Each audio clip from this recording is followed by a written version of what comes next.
Today on Wrap Up Weekly, United States approves ERAM missiles for Ukraine. China, North Korea and Russia form an alliance of dictatorships. Frontline in Ukraine update on most intense battles for you. We are UATV, my name is Henry Keane and welcome to the News Pulse.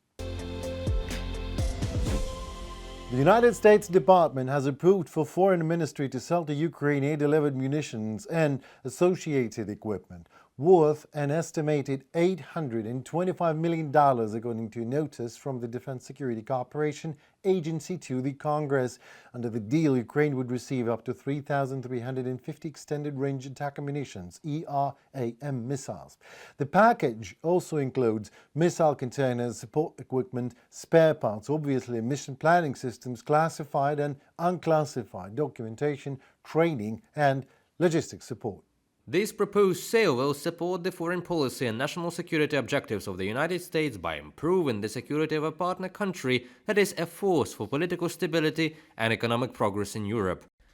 This proposed sale will improve Ukraine's capability to meet current and future threats by further equipping it to conduct self-defense and regional security missions. Ukraine will have no difficulty absorbing these articles and services into its armed forces. From the publication by the DSCA of the United States on the official website. According to the State Department, the sale aims to strengthen Ukraine's ability to defend itself and enhance regional security, aligning with U.S. foreign policy objectives. The ERAM system, developed with NATO partners, is designed for rapid deployment and scalability. Ukraine will finance the purchase using funding from Denmark, the Netherlands and Norway. ERAM is a new development within the U.S. Air Force program for creating affordable long-range cruise missiles designed for integration with both United States and Ukrainian platforms. Overall testing including 7 full aerodynamic or engine trials, 3 fixed-position tests and 2 release drops before production approval.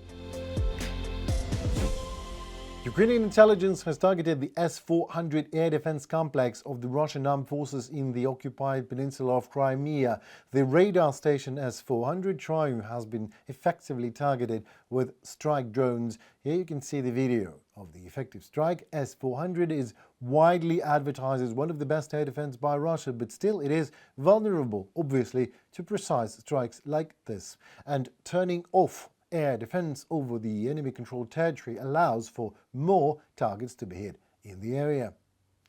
On August 28th, Ukraine's defense intelligence also successfully carried out a joint special operation in the Azov Sea near the coast of temporarily occupied Crimea. The target, a Russian Buyan M class small missile ship, a carrier of Kalibr cruise missiles, which targeted Kyiv last night in a terror attack. According to Ukrainian intelligence, the Shadows Primary special unit used an aerial drone strike to damage the ship's radar system, while fighters of special forces attacked the vessel itself. As a result of this coordinated strike, the Russian missile ship operating in the Temryuk Bay zone with potential Kalibr launch range sustained significant damage and was forced to leave its combat patrol area. Servicemen of the Special Unit of the Ministry of Defense of Ukraine Defense Intelligence Primary damaged the ship's radar with an air drone strike, and Special Forces of the Department of Active Operations of the Defense Intelligence of the Ministry of Defense of Ukraine attacked the side of the Kalibr carrier. As a result of the strikes, the Russian missile ship, which was in the area of a potential launch of Kalibr in Temryukskaya Bay, was damaged and was forced to leave the combat duty area. The armed fighting continues. From the publication of Ukrainian Defense Intelligence on Telegram. Continued strikes with domestically produced drones and missiles combined with supplies from Ukraine's allies, just like the mentioned ERAM missile supplies for F-16 fighter jets, are one of the only firm security guarantees for Ukraine that nobody can take away. The guarantee of ability to defend oneself and strike back, or preemptively if there's such a need. And while we celebrate armed successes of the Ukrainian defenders, we also remember the dark moments in our military history. I'm talking about the Ilovaisk tragedy. The encirclement of the Ukrainian army way back in 2014 in the Donetsk region near the city of Ilovaisk. Way back then, Russia started this war of aggression against Ukraine in Donbass and annexed Crimea. It was the year when the war was ignited. In August 2014, one of the most ferocious battles for the Ukrainian army in the war in Donbass unfolded near the city of Ilovaisk. The fighting lasted almost a month, from August 6th to 29th, and went down in history as the Ilovaisk encirclement. The Ukrainian army lost 366 soldiers. 429 were wounded to varying degrees of severity, and 300 were captured by the enemy. This prompted the Ukrainian side to agree to the terms of the Minsk ceasefire signed on September 5, 2014 in the Belarusian capital. Every year on August 29th, we honor the memory of all our fallen soldiers, defenders of Ukraine, who died in battles for our state, our independent Ukraine. This battle for Ukraine's right to live has been going on since 2014. Since 2022, Ukrainians have been defending themselves in a full-scale war. This is an extremely long and difficult path of courage, and we do not forget, thanks to whom Ukraine is preserved. Volodymyr Zelensky, President of Ukraine, on Telegram. This day marks 11 years since those Ilovaisk historical events unfolded, and the exit of Ukrainian soldiers was discussed and signed in the treaty with Moscow, yes. I repeat, it was on the paper agreed officially with Moscow, and yet, as always, Russia betrayed it, just like any other treaty signed with them. And just like today, Maria Zakharova, the speaker of the Russian Foreign Affairs Ministry, sent the official list of Russian demands for a ceasefire. Enjoy. It should include demilitarization, denazification, a neutral, non-aligned, and non-nuclear status for Ukraine, recognition of territorial realities, ensuring the rights of the ethnic Russian, Russian-speaking population, and ending persecution of canonical orthodoxy.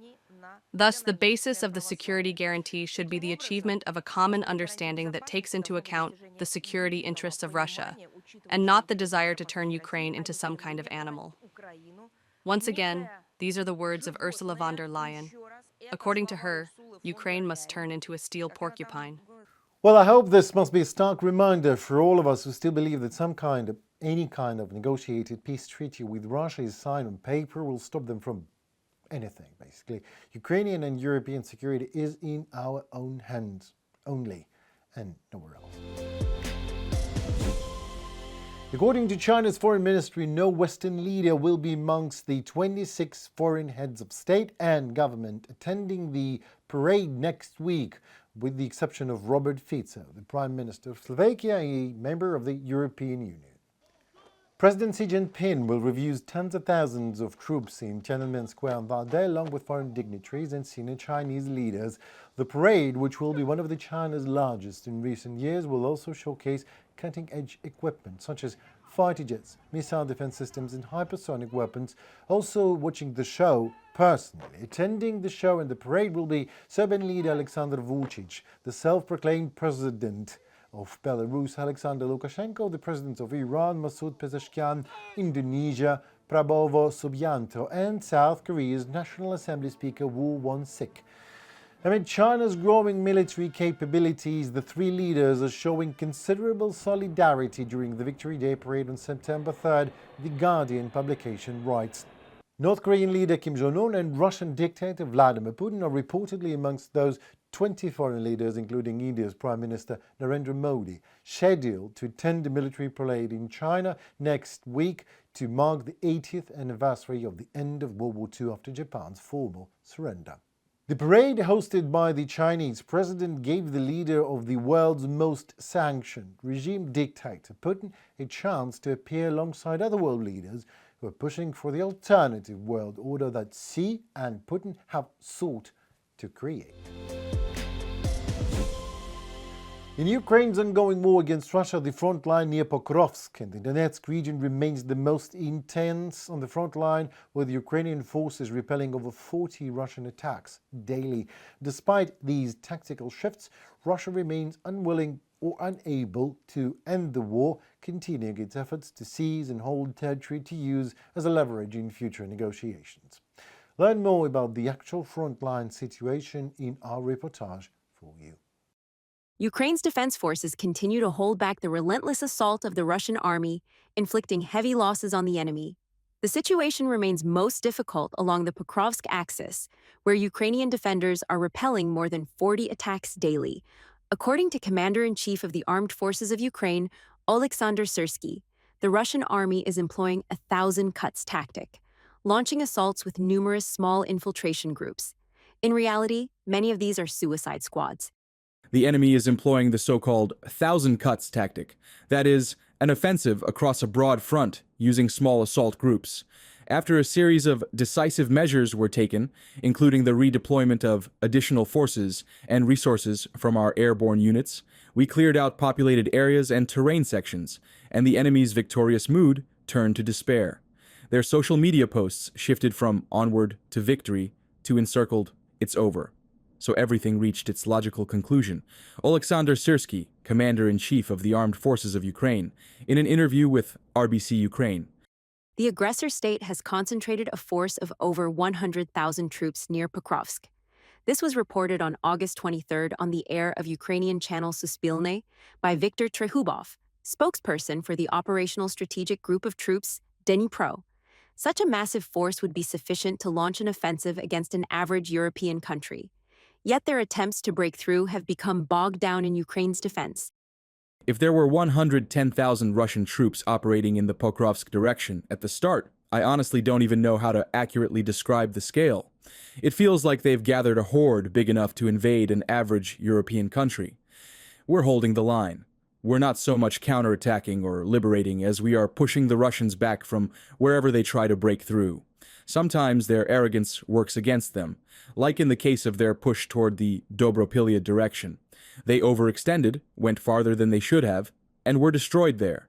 Viktor Trehubov, spokesperson for Ukraine's Dnipro Operational Strategic Group of Troops, in a comment for Suspilne.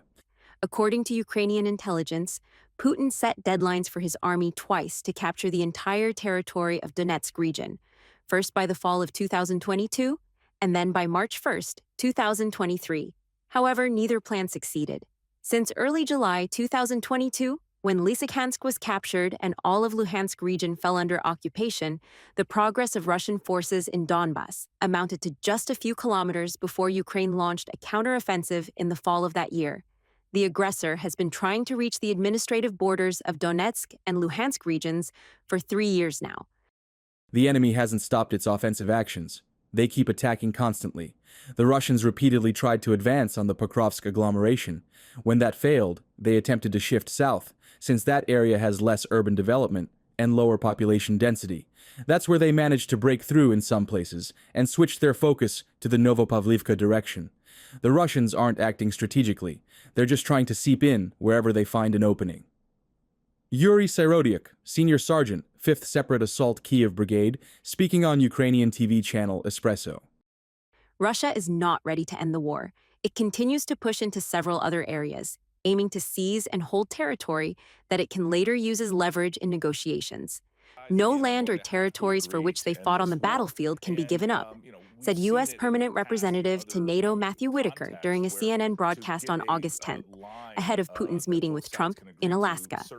There, Putin once again insisted on his terms, freezing the front lines in exchange for the withdrawal of Ukrainian troops from Donbas.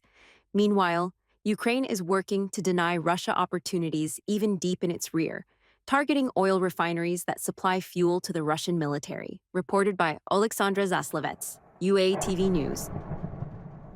Well, that's it. My name is Nikin. Thank you so very much for standing with Ukraine.